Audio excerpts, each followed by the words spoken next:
Today we are introducing flash software. Flash software basically जो use किया जाता है वो 2D एनिमेशन सॉफ्टवेयर के लिए यूज़ किया जाता है। कोई एनिमेशन क्रिएट करने के लिए यूज़ किया जाता है, वेबसाइट क्रिएट करने के लिए यूज़ किया जाता है। जब आप एक सॉफ्टवेयर ओपन करते हैं फ्लैश, हमारे पास उसका फर्स्ट लुक ही आपके सामने ओपन होगा। यहाँ हमारे पास 3 कैटेगरीज दिख रही है। अगर मैं फर्स्ट कैटेगरी में जाता हूँ जहाँ लिखा हुआ है क्रिएट फ्रॉम टेम्पलेट, यहाँ पर हमारे पास कुछ रेडीमेड डिफ़ॉल्ट टेम्पलेट के साइजेस है जो आप क्लिक करके बैनर, एनिमेशन, एडवर्टाइजमेंट कुछ भी ले सकते हैं। अगर मैं सेकंड ऑप्शन में जाता हूँ जहाँ लिखा हुआ आ रहा है क्रिएट न्यू, हमारे पास लिखा आ रहा है यहाँ पर एक्शन स्क्रिप्ट 3.0, एक्शन स्क्रिप्ट 2.0। ये सारे हमारे पास पेजेस है कि हम अपने अकॉर्डिंगली पेज ले सकते हैं और उसमें काम कर सकते हैं। और हेल्प यहाँ पर हमारे पास ओपन हो जाएगी। अगर आपको कुछ सिंबल्स, एक्शन, किसी में कुछ हेल्प देखनी है तो आप यहाँ पर क्लिक करके उसकी नोटपैड की फाइल पढ़ सकते हैं। फिलहाल हम लेते हैं एक्शन स्क्रिप्ट 2.0। जब हम एक्शन स्क्रिप्ट 2.0 एक पेज लेंगे तो हमारे पास यहाँ पर एक एरिया डिफाइन हो गया। ये एक वाइट कलर का एरिया है जो एक वर्किंग एरिया है जिसमें हम काम करेंगे। टॉप में लिखा है FL, ये एक टाइटल नेम है इस सॉफ्टवेयर का। ये सारे के सारे हमारे पास मेन्यूज़ हैं। अगर आप यहाँ एक पैनल को देखते हैं, ये हमारे पास टूल पैनल है कि इस टूल में हमने काम करना है। इन टूल का यूज़ करके हम यहाँ पर एडिटिंग वगैरह, मोशन वगैरह करा सकते हैं। ये सॉफ्टवेयर की हमारी प्रॉपर्टी शो करेगा। और जब मैं नीचे आता हूँ बॉटम में जहाँ लिखा हुआ है टाइम लाइन, ये इसका लेयर और ये हर एक बॉक्स उसके frames. Flash software basically framework होता है। 1 बाय 1 फ्रेम में आप काम करके उसमें कोई भी एनिमेशन क्रिएट कर सकते हैं। हम आते हैं अपने फर्स्ट टूल में जिसका नाम है सिलेक्शन टूल, जिसका शॉर्टकट है V।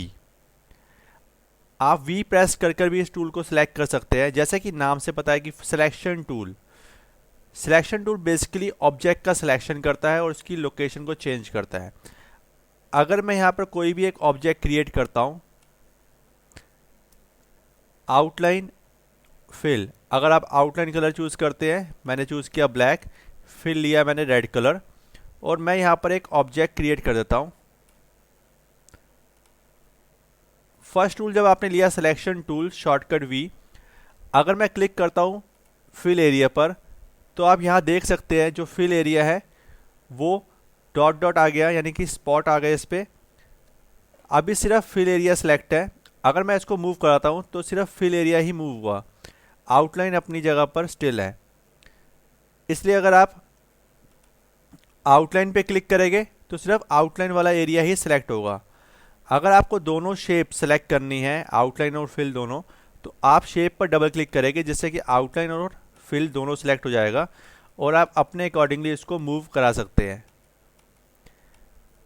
लेकिन अगर मैं सिलेक्शन टूल लेता हूँ और सिर्फ आउटलाइन पे जाता हूँ तो आप देख सकते हैं आउटलाइन के साथ एक एरो की बनी आ गई और नीचे कर्व वाला ऑप्शन आ गया। इट मीन्स कि अगर आप इस पर क्लिक करते हैं और ड्रैग करते हैं तो आप इसको मॉडिफाई भी कर सकते हैं सिलेक्शन टूल का यूज़ करके। सेकंड टूल है हमारे पास सब सिलेक्शन टूल, जिसका शॉर्टकट है A। अगर मैं सब सिलेक्शन टूल लेता हूँ और शेप पर क्लिक करता हूँ तो आप यहाँ पर देख सकते हैं कि हमारे पास कुछ वर्टेक्स और उसके एंकर एरिया आ गए। अगर आप इस पर क्लिक करते हैं और इसको ड्रैग करते हैं तो आप इसको मॉडिफिकेशन भी करा सकते हैं अपने अकॉर्डिंगली। जैसे कि मैंने क्लिक करके इसको ड्रैग किया और हम इसको मॉडिफाई कर सकते हैं। ये सिर्फ पर्टिकुलर नोट पे काम करेगा कि आप इसका वर्टेक्स सेलेक्ट करके उसके एंकर्स को एडजस्ट कराकर उसकी शेप में मॉडिफिकेशन दे सकते हैं। सेलेक्ट किया, डिलीट। मैं प्रेस करता हूँ कंट्रोल+ जिससे जूम हो जाएगा, कंट्रोल- से जूम आउट हो जाएगा पेज। हम एक ऑब्जेक्ट क्रिएट करते हैं, रेक्टेंगुलर शेप। हमारे पास है थर्ड टूल जिसका नाम है फ्री ट्रांसफॉर्म टूल, जिसका शॉर्टकट है Q। अगर मैं इस पर डबल क्लिक करता हूँ जिससे कि ये पूरी की पूरी शेप सेलेक्ट हो चुकी है, आप देखेंगे यहाँ पर कॉर्नर्स में ये पॉइंट्स आ रहे हैं। अगर मैं इसकी विड्थ में यहाँ पर जाकर क्लिक एंड ड्रैग करता हूँ जिससे कि इसकी विड्थ इंक्रीज हो जाएगी, और हाइट में लूँगा तो मैं इसकी हाइट इंक्रीज कर सकता हूँ। कॉर्नर पे जाने के बाद अगर आप क्लिक एंड ड्रैग करते हैं जिससे कि हाइट और विड्थ इक्वली छोटी बड़ी हो जाएगी। लेकिन अगर मैं अपने माउस का कर्सर किसी भी कॉर्नर कर्सर के बाद ले जाकर कॉर्नर के पास रख देता हूँ तो आप देख सकते हैं यहाँ पर एक एरो की आ गई कर्व वाली। इट मीन्स कि अगर आप क्लिक करेंगे और उसको ड्रैग करेंगे तो ये रोटेट भी हो जाएगा। आप अपने अकॉर्डिंगली इसको रोटेट वगैरह करा सकते हैं जैसे आप करना चाहते हैं।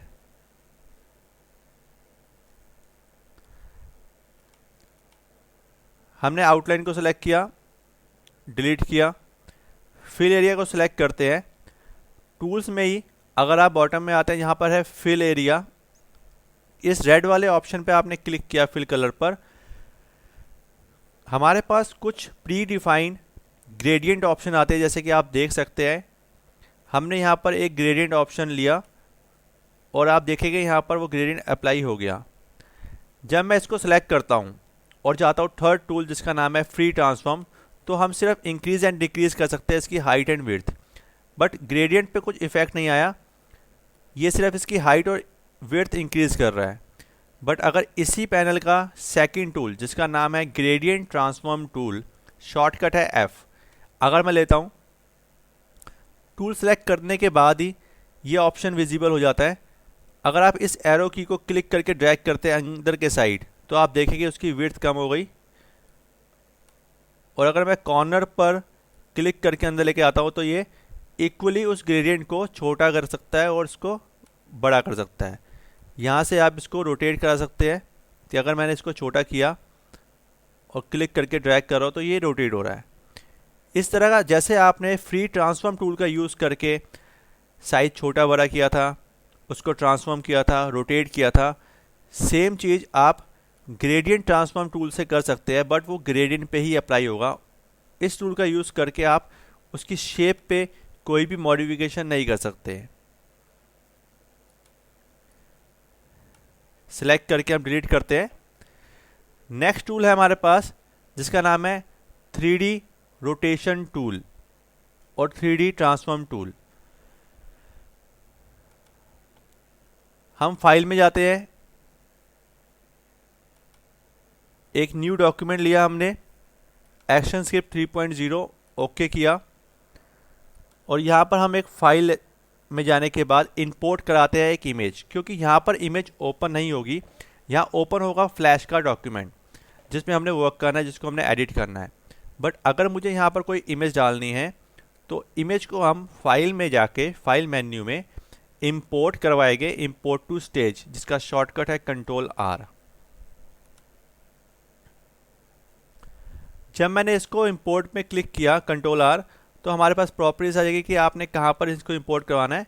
हम एक फोल्डर लेते हैं जिसमें से इमेज सेलेक्ट करी और इसको ओपन किया, इमेज अपने एक्चुअल साइज में आ जाएगी। हमारे पास थर्ड टूल था जो मैंने आपको बताया था अभी, जिसका नाम है फ्री ट्रांसफॉर्म टूल। आप इस पर क्लिक कीजिए और कॉर्नर से इसको साइज को छोटा कीजिए। हमने साइज को छोटा किया। अगर आप देख रहे हैं यहाँ से ये इक्वली छोटा बड़ा नहीं हो रहा, बट मैं चाहता हूँ कि इक्वली साइज छोटा करे, यानी कि हाइट और विड्थ इक्वली। तो आप कॉर्नर पे जाके अगर शिफ्ट प्रेस करते हैं और क्लिक करते हैं तो ये इक्वली साइज को छोटा या बड़ा करेगा। हमने इमेज को सिलेक्ट किया और सिलेक्ट करने के बाद इस इमेज को हमने प्रेस किया F8।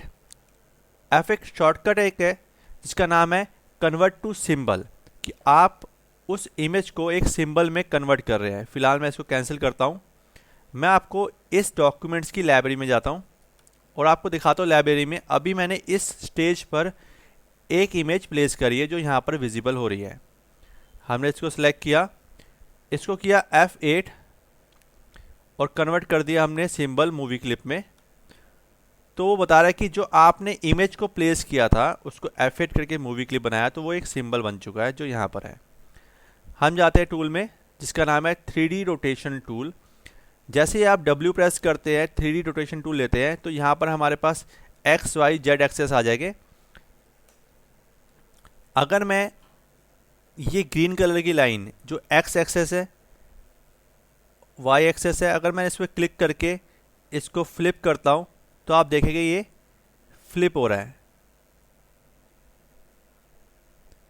ऐसे ही अगर आप रेड वाले को क्लिक करके ड्रैग करेंगे तो ये उस हिसाब से इमेज को फ्लिप कर देगा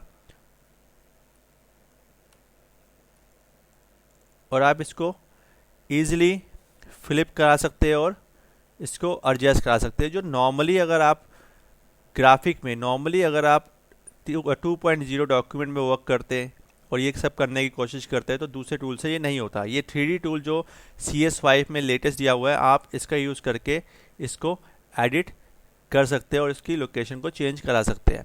फ़िलहाल मैंने इसको रखा। इस टूल से आप ऑब्जेक्ट को यानी कि उस सिंबल को एक्स और वाई एक्सेस में रोटेट करा सकते हैं ईजिली। सेकंड टूल है इसी पैनल में हमारे पास 3D ट्रांसफॉर्मेशन टूल, जिसका शॉर्टकट है G। अगर आप इस पर क्लिक करते हैं वाई पे तो आप इसको हाइट वाइज और इसकी लोकेशन को, पोजीशन को चेंज कर सकते हैं। बट अगर ये सेंटर पॉइंट जो देखते हैं आप, एक डॉट आ रहा है ब्लैक कलर का, this is called Z axis. अगर इस जेड एक्सेस पे मैं क्लिक करके इसको ड्रैग करता हूँ तो ये पीछे हो गया, यानी कि जूम आउट हो रहा है और ये फ्रंट पे आ गया। तो ये स्केल कराने के काम आता है टूल, कि आप 3D ऑब्जेक्ट को स्केल भी करा सकते हैं, जो आप नॉर्मली ट्रांसफॉर्म टूल का यूज़ करके कराते हैं।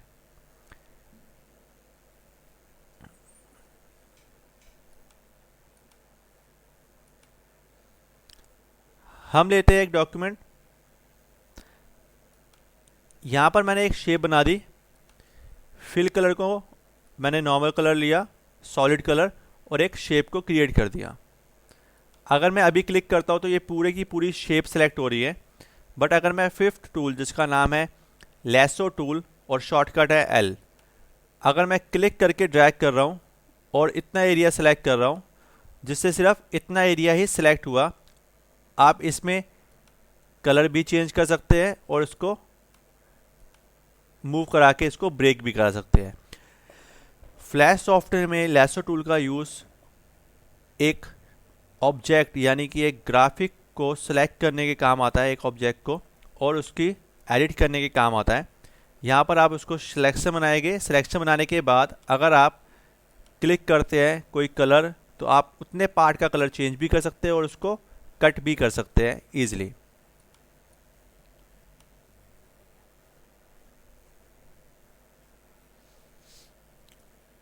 नेक्स्ट टूल आता है हमारे पास, जिसका नाम है पेन टूल।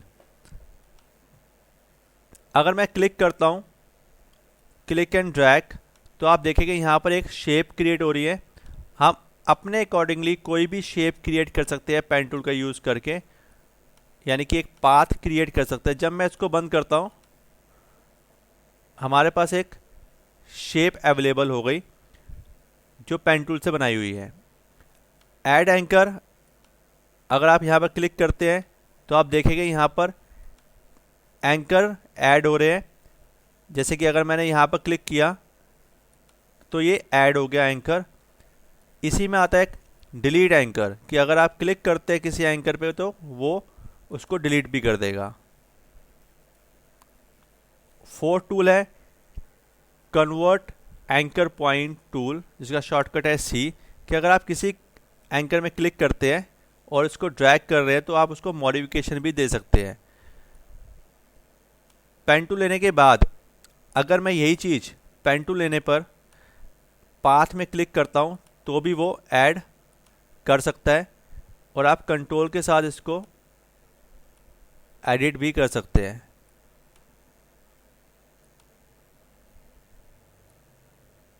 सिलेक्ट करने के बाद डिलीट करते हैं। हमारे पास यहाँ पर एक ऑप्शन बना रहा है T, जिसका नाम है टेक्स्ट टूल और इसका शॉर्टकट है T। जब आप एक टेक्स्ट टूल लेते हैं, टेक्स्ट टूल लेने के बाद आप प्रॉपर्टी में देखिए, यहाँ हमारे पास बता रहा है उसकी फैमिली की। अगर हमें टेक्स्ट लिखना है वो कौन सी फैमिली का हमें फ़ॉन्ट चाहिए, आप अपने अकॉर्डिंगली एरियल, वर्धाना, टाइम्स रोमन ले सकते हैं। स्टाइल कि आपको अटैलिक चाहिए, बोल्ड चाहिए या अटैलिक बोल्ड दोनों चाहिए, आप इसको सेट कर सकते हैं प्रॉपर्टी को, और साइज वगैरह और कलर वगैरह। हमने कलर चूज़ किया, साइज सेट किया, और मैं क्लिक करता हूँ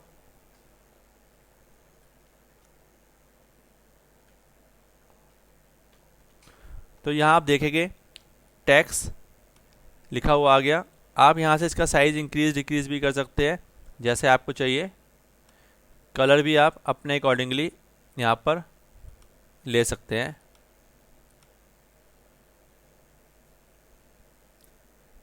इसी टूल पैनल में हमारे पास नेक्स्ट टूल है जिसका नाम है लाइन टूल, और इसका शॉर्टकट है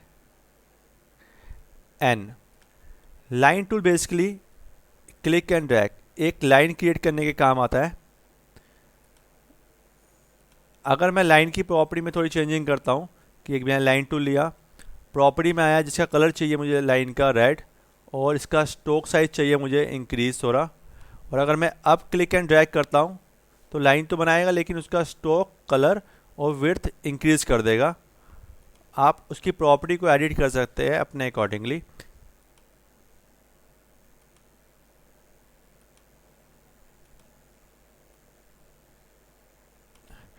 यहाँ पर मैंने इसका साइज स्टाइल चेंज किया और साइज थोड़ा कम करता हूँ।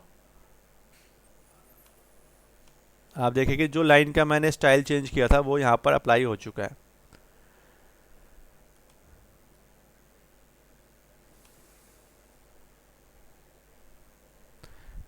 नेक्स्ट करते हैं हम रेक्टेंगुलर टूल। ये हमारे पास एक शेप क्रिएट करेगा जिसका नाम है रेक्टेंगुलर, और आर इसका शॉर्टकट है कि आप क्लिक करके जब ड्रैग करेंगे तो एक उसने शेप क्रिएट कर दी। अगर मुझे इसको एडिट करना है तो हम सिलेक्शन टूल का लेकर यूज़ कॉर्नर को एडिट कर सकते हैं, या सब सिलेक्शन से आप इसके नोट्स वगैरह को एडिट कर सकते हैं। बट ये हमारे लिए सिर्फ एक शेप क्रिएट करेगा। ऐसे ही ओवल है, ओवल हमारे लिए एक सर्कल की शेप क्रिएट करेगा।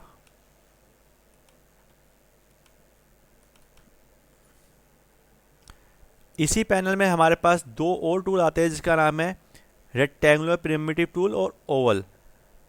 ये दोनों भी हमारे पास रेक्टेंगुलर और ओवल शेप बनाएंगे, बट इसमें थोड़ी सी चेंजिंग है कि अगर मैं एक रेक्टेंगुलर प्रिमिटिव टूल लेता हूँ, क्लिक एंड ड्रैग किया, उसने शेप तो रेक्टेंगल बनाई, बट जब मैं इसको सिलेक्ट करता हूँ और प्रॉपर्टी में जाता हूँ, हमारे पास नीचे इसके रेक्टेंगुलर के ऑप्शंस विजिबल हो जाते हैं। यहाँ पर लॉक लगा हुआ है, इट मीन्स कि अगर मैं किसी भी एक की वैल्यू इंक्रीज़ कर रहा हूँ तो यहाँ चारों की वैल्यू ऑटोमेटिकली सेम हो गई। बट जब मैं इसको अनलॉक करता हूँ और वैल्यू चेंज करता हूँ तो यहाँ वैल्यू में चेंजिंग हो गई, ये 0% और ये उसकी वैल्यू को राउंडनेस कर दिया। तो आप अपने अकॉर्डिंगली इसको कम ज़्यादा कर सकते हैं। लॉक लगाने के बाद अगर मैं इसको माइनस में लेके चलता हूँ तो ये अंदर के साइड कट जाएगा, और प्लस में लेके जाता हूँ तो बाहर के साइड ये राउंडनेस दिखा देगा। इस तरीके से आप एक राउंड रेक्टेंगुलर शेप भी क्रिएट कर सकते हैं। नेक्स्ट है हमारे पास ओवल प्रिमिटिव टूल, जो एक ओवल की शेप बनाएगा। यहाँ पर इसका एक नॉट दिख रहा है कि अगर आप इस पर क्लिक करके ड्रैग करते हैं इसको ऊपर के साइड तो ये उसने कटिंग कर दी। और यहाँ आप उसको देख सकते हो एंगल कि अगर मैं इसको 0 किया, यहाँ से बंद होगी एंगल और यहाँ से ओपन होगा। तो यहाँ से भी आप इसको एडिट कर सकते हैं वैल्यू वगैरह को अपने अकॉर्डिंगली, और एनिमेशन के साथ साथ आप इसको मूव करा सकते हैं ऐसे।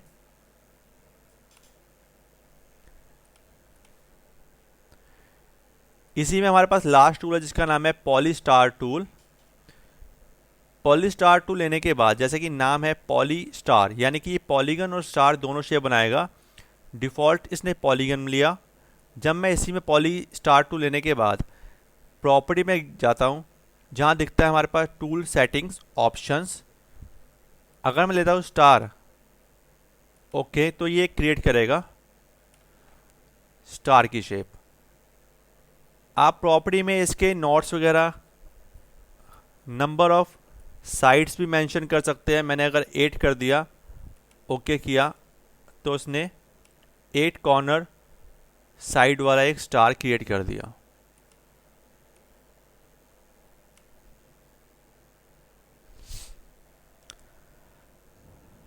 नेक्स्ट है हमारे पास पेंसिल टूल, जिसका शॉर्टकट है वाई।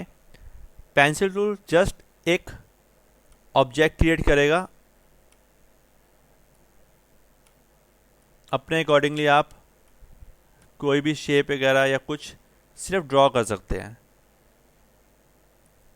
ब्रश टूल, जिसका शॉर्टकट है बी।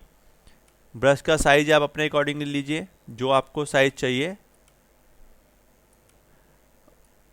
और जस्ट ब्रश टूल सिर्फ फिल कलर फिल करेगा जो आपने यहाँ पर फिल कलर लिया हुआ है।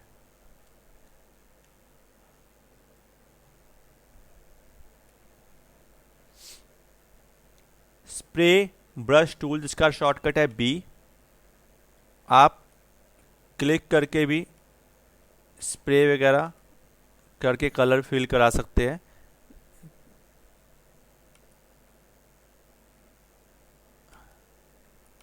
कलर वगैरह चूज़ करके भी आप दे सकते हैं। अगर मैं एक न्यू डॉक्यूमेंट लेता हूँ और मैं प्रेस करता हूँ प्रॉपर्टी में कलर, कंट्रोल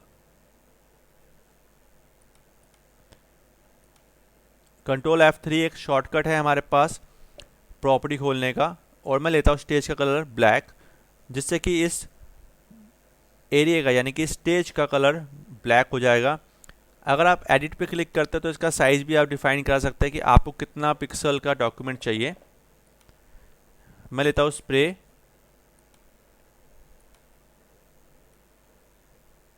आप अपने अकॉर्डिंगली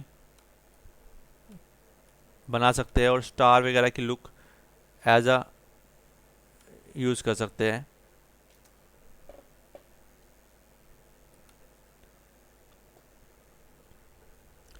हम न्यू डॉक्यूमेंट लेते हैं,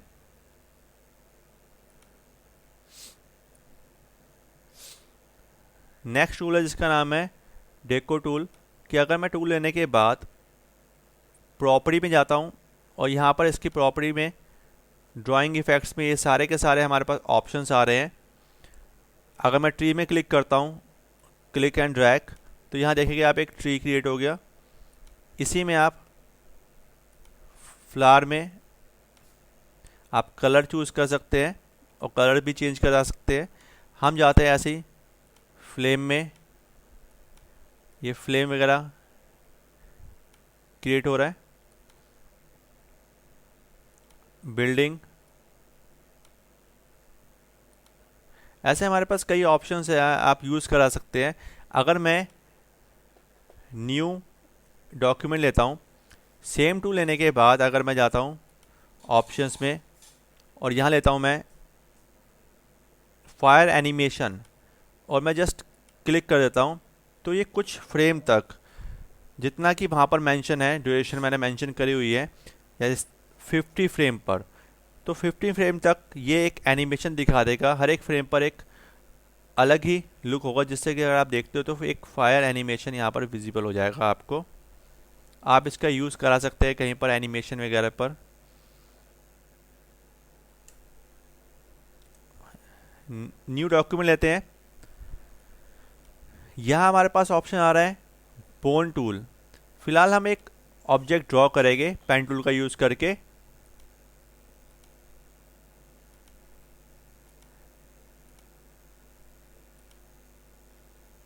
मैंने एक एरिया ड्रॉ किया, आप लाइन ले गए, मैंने इसको थोड़ा सा मॉडिफिकेशन दिया,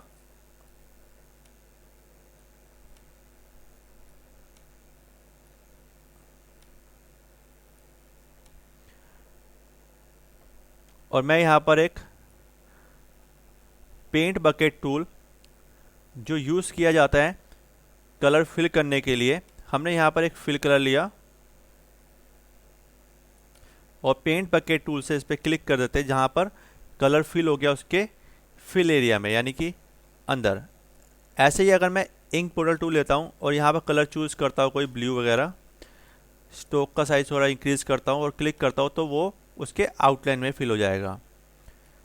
फिल करने के लिए हम यूज़ करेंगे पेंट बकेट टूल और आउटलाइन के लिए यूज़ किया जाएगा इंक पोर्टल टूल।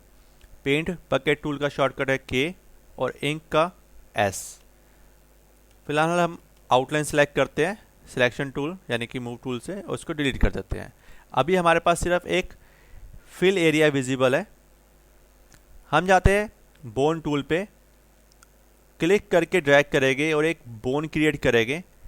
अगेन यहीं से क्लिक ड्रैग करता हूँ तो ये दो बोन्स मैंने क्रिएट कर दी। बोन टूल का यूज़ किया जाता है बेसिकली बोन एनिमेशन के लिए यूज़ किया जाता है कि अगर आप अब इसको मोशन करा रहे हैं तो आप देख सकते हैं यहाँ पर कोई कटिंग एरिया नहीं आएगा कि कुछ कटिंग आ गया, तो आप अपने अकॉर्डिंगली यहाँ पर इसको मूव वगैरह भी करा सकते हैं।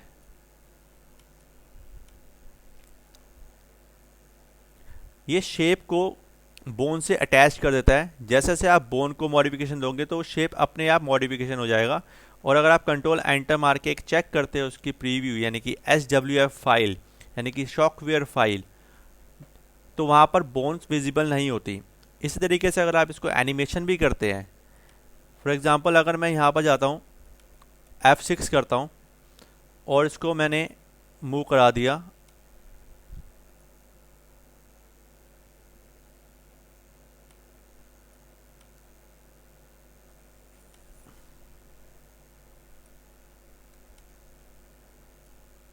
तो आप यहाँ देखेंगे यहाँ एनिमेशन हो गया।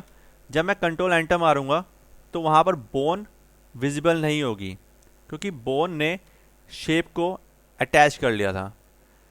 बट नेक्स्ट टूल अगर मैं यूज़ करता हूँ बाइंड टूल, बाइंड टूल उस एरिया को जो मैंने अटैच किया था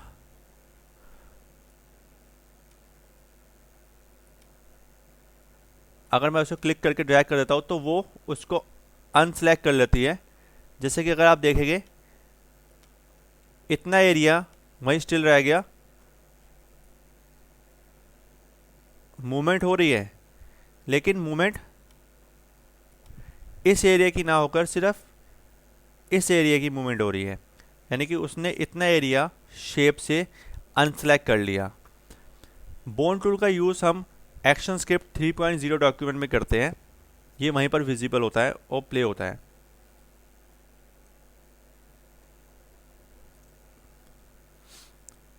हम यहाँ एक रेक्टेंगल शेप बनाते हैं।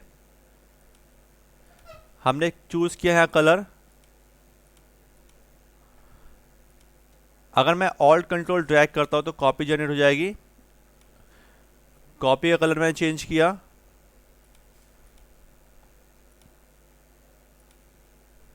और मैं यहाँ पर एक शेप बना दी।